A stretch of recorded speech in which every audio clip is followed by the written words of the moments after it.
I found. Recording. In the name of the Father, the Son, and the Holy Spirit. Amen. Holy Spirit. Amen. Amen.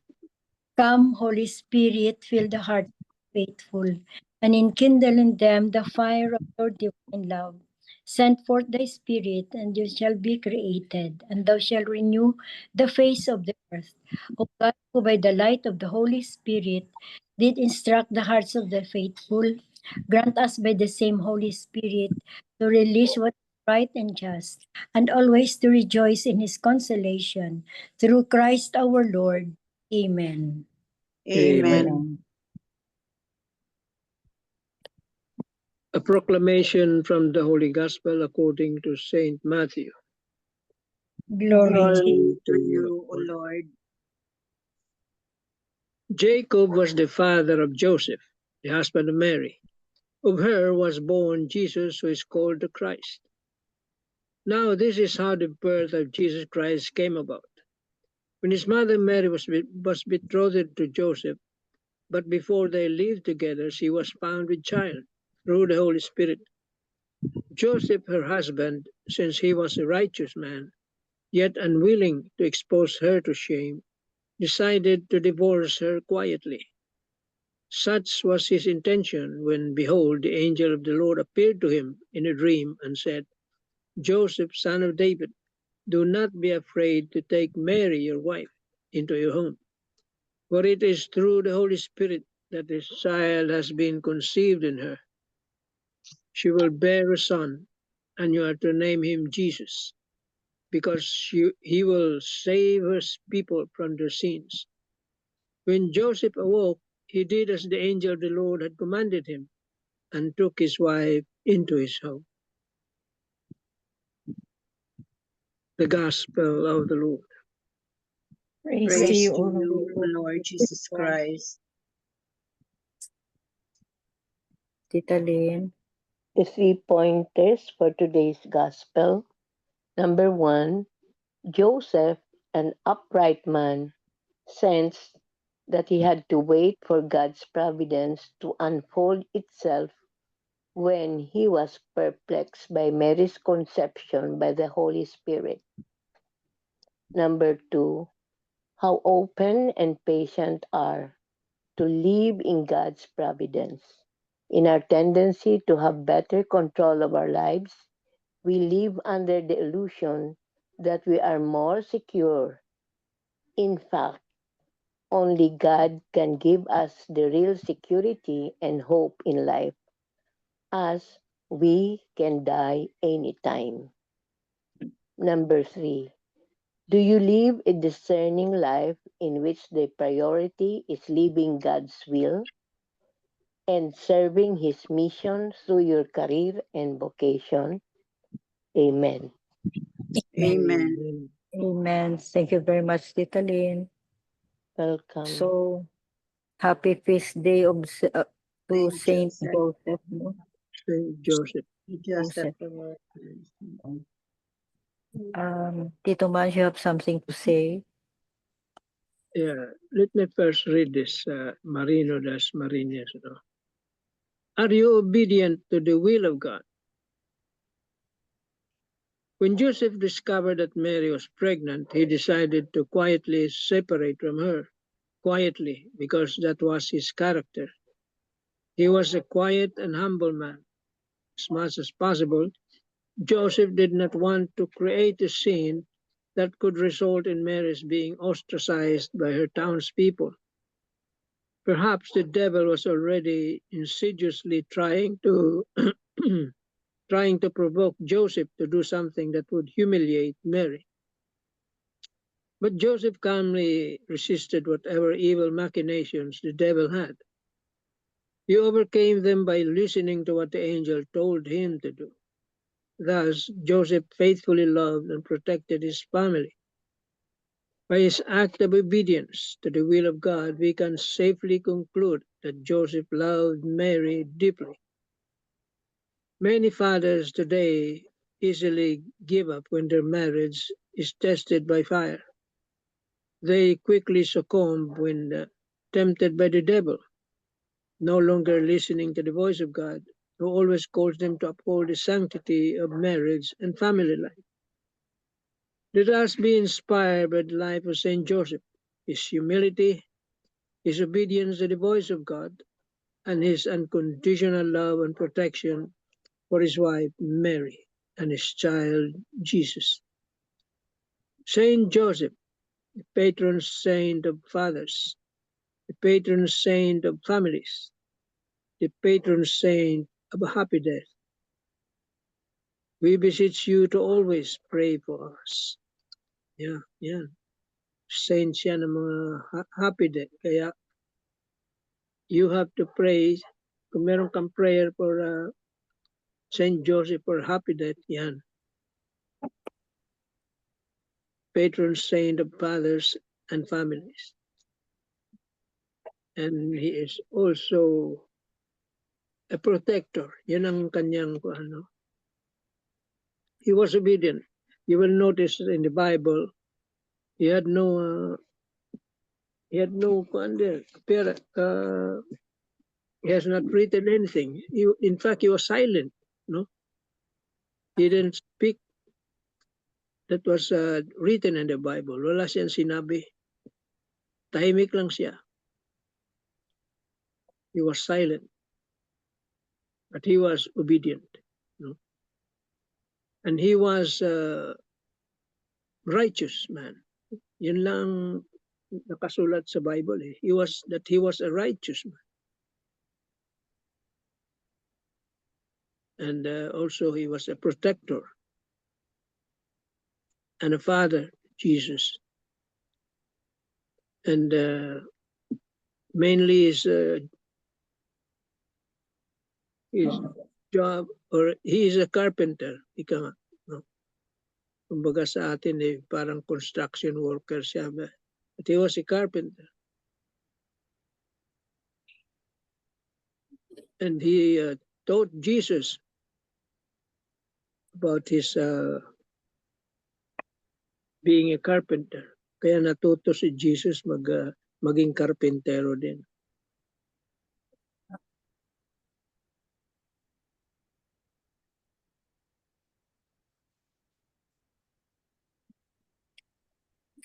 Since maliit pa si younger days ni Jesus, ano na siya, parang assistant siya ni Saint Joseph. Assistant siya ni Joseph na father niya.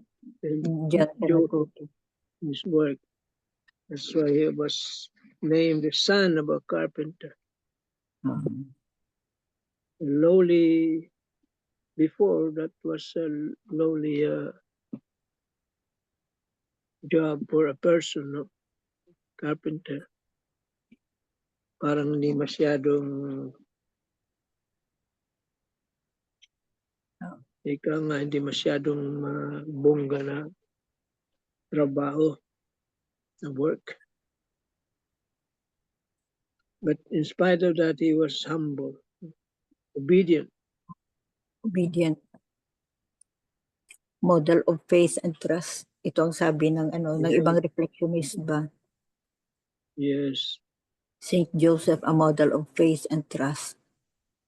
Tapos sabi, silent but faithful.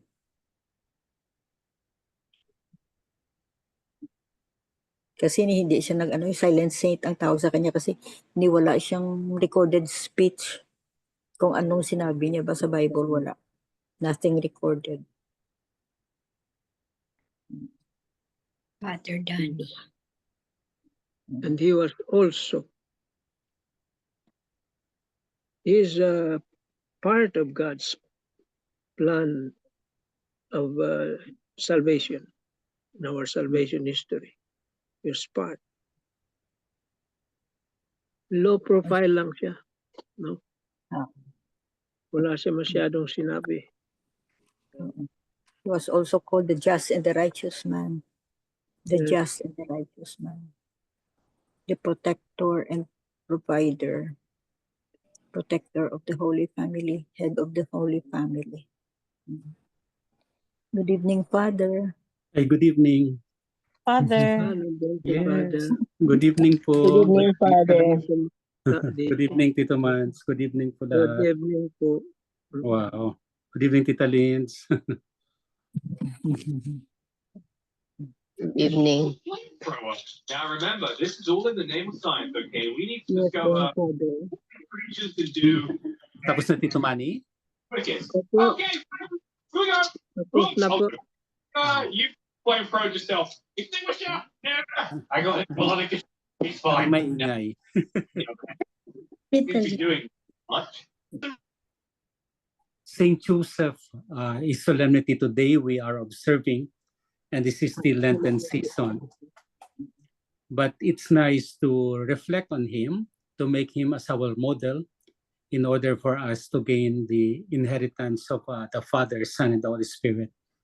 Nasabi niya kanina, Joseph was silent, but the words of the church acclaim him. He had 4 dreams, and all of which led to actions. He did not negate the plan of God. He was obedient to it. That's why he was called righteous. And so nice, because when you are righteous, you do what is good, you do what is pleasing to the Lord. And of course, in the first dream, he wanted even to divorce Mary quietly. But the angel of the Lord persuaded him to take Mary as his wife until he connected, until the birth of Jesus. He flew into Egypt, back to Israel, back to the Galilean, not to Judea. You see, Joseph was silent, but his actions are louder. And his actions became the word of the church, making him as a universal patron of the church. Many, many titles has been given to him for us faithful to follow him. Pangalawa, from his legal one to the eternal life of Christ. He was the legal father of Jesus, and therefore he can do everything to Jesus and to Mary. But he did it in order to persuade us for the plan of God. He did it in order to proclaim the will of the Father. He did it legally in order for Jesus and Mary to have a father. Thus his legal one led him to the eternal triumph of God. His legal one, his being a foster father of Jesus, became also our foster father, so as to lead us to the glory of the Father. And the last is his sorrows, but his sorrows turned into joy, turned into the glory of God. His deep sorrow, as in the beginning, Mary was pregnant, but again, with the dream that he had, he accepted Mary. And so his flight into Egypt, all other things. Joseph was full of sorrow, but at the end, his sorrows, connected to the will of God, became his joys, became the glory of his life. So we have Joseph as the model of everything, the perpetuator of the will of the Father, docile to the Holy Spirit, and his intimate friendship with Mary and Joseph and Jesus made him really for what he is now. And so we have our model to be taken in this Lenten season to guide us on our pilgrimage through faith, hope, and love. Amen. Amen. Amen. Well, this is solemnity. You have the words to Saint Joseph. You have your encounter with Saint Joseph. You may share.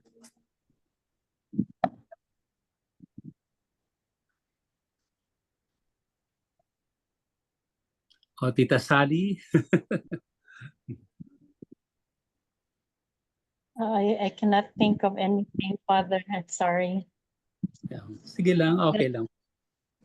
But what I can say is that if not for the obedience of Saint Joseph, if not for his obedience to heed God and took care of Mama Mary and Jesus, it would not be confirmed that they will be provided. He took care of them and he supported them, protected and provided for every need that they have. And hopefully, all my sons, or both my sons, will be able to follow him. Amen. Amen. Amen. Amen. Mhm. Very good. He protected Jesus and Mary. And if he's our model, we have to follow him as well for that. Thank you, Tita. Welcome. Oh, Tita Helen, you have some words?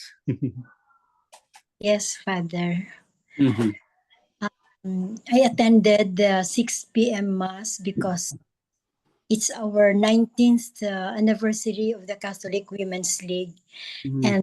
And I am so thankful that it's also the feast of the Saint Joseph, the devout husband of Mother Mary, Virgin Mary, and also the righteous man, the protector of Jesus, and the model of all fathers and families. Amen.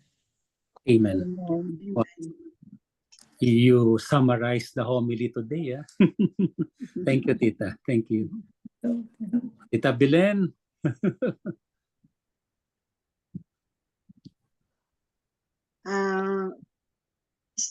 Saint Joseph, every feast day niya, always remember my father kasi birthday ng father ko, my late father. Mhm. So, I'm a devotee also of Saint Joseph. Last week, here in our subdivision, 1 week, nagstay sa akin ng, kasi feast day rin dito ng subdivision, March 19. Nice. And I'm very happy na one of the na-select na magstay ng 1 week for St. Joseph. Galing. Yes. Wow. You kept St. Joseph for 1 week. Yes. And that would be forever. That would be forever. Novena for St. Joseph for a week. Yes. So all of us have experienced about St. Joseph, and so nice to see him, to pray to him, and to make him as a model of our life. Let us make St. Joseph as the real partner of our growth towards Jesus, towards Mary, to the Father, to the Holy Spirit. And so we pray. Lord Jesus Christ, Lord Lord Jesus, Jesus Christ, thank you for giving us St. Joseph. thank you for thank giving you us for Saint Joseph. giving us Saint Joseph. We have our model We have We our have- We model have our model to go unto you. to go go unto you. He is He is the He most is faithful one.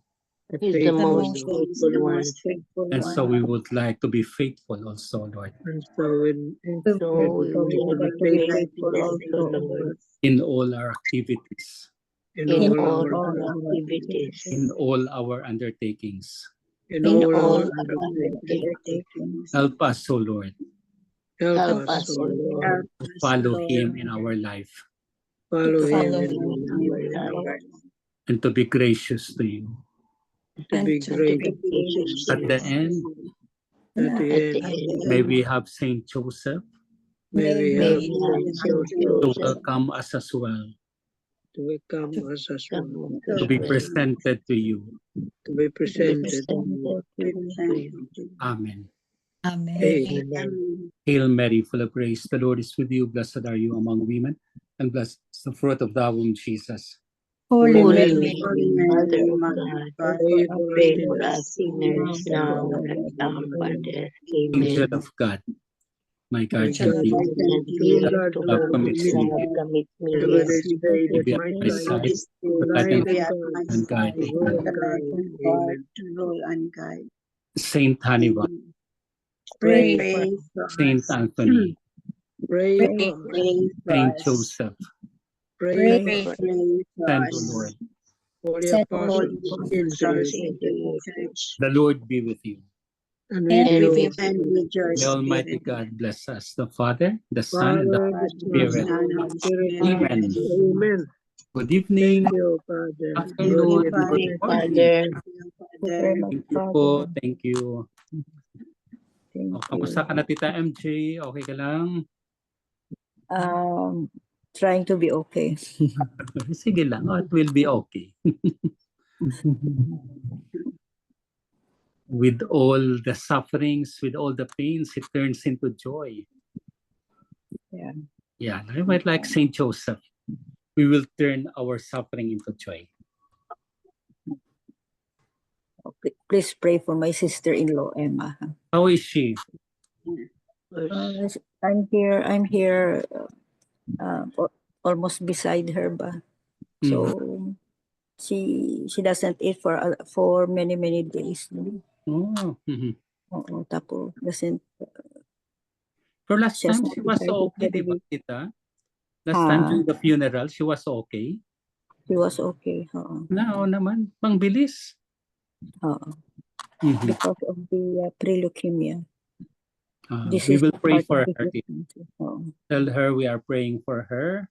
We are praying for the children and for each one of us as well. We are praying for. Yeah.